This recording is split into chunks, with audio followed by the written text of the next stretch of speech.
हमारी आज की कहानी का नाम है चतुर किसान। तो चलो शुरू करें। एक बार एक किसान एक बकरी, घास का एक गट्ठर और एक शेर को लिए नदी के किनारे खड़ा था।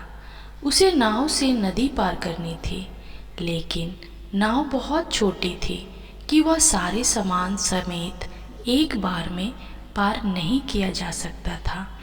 वह अगर शेर को पहले ले जाकर नदी पार छोड़ आता तो इधर बकरी घास खा जाएगी, और अगर घास को पहले नदी पार ले जाता तो शेर बकरी को खा जाएगा।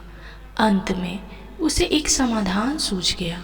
उसने पहले बकरी को साथ में लिया और नाव में बैठकर नदी के पार छोड़ आया।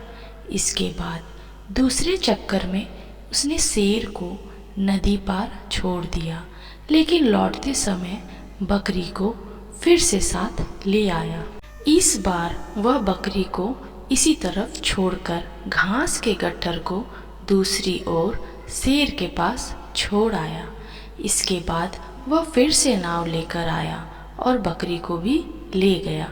इस प्रकार उसने नदी पार कर ली और उसे कोई हानि भी नहीं हुई। तो हमें इस कहानी से यह सीख मिलती है कि हम अपनी बुद्धि का प्रयोग करके कोई भी मुश्किल काम को आसानी से कर सकते हैं।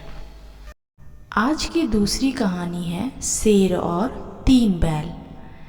एक बार की बात है, तीन बैल आपस में बहुत अच्छे दोस्त थे। वे साथ मिलकर घास चरने जाते और बिना किसी राग द्वेष के हर चीज़ आपस में बांटते थे। एक शेर काफ़ी दिनों से उन तीनों के पीछे पड़ा था, लेकिन वह जानता था कि जब तक ये तीनों एकजुट हैं तब तक वह उनका कुछ नहीं बिगाड़ सकता। शेर ने उन तीनों को एक दूसरे से अलग करने की चाल चली। उसने बैलों के बारे में अफवाहें उड़ानी शुरू कर दी। अफवाहें सुन सुनकर उन तीनों के बीच गलतफहमी पैदा हो गई। धीरे धीरे वे एक दूसरे से जलने लगे। आखिरकार एक दिन उनमें झगड़ा हो गया और वे अलग अलग रहने लगे। शेर के लिए यह बहुत अच्छा अवसर था।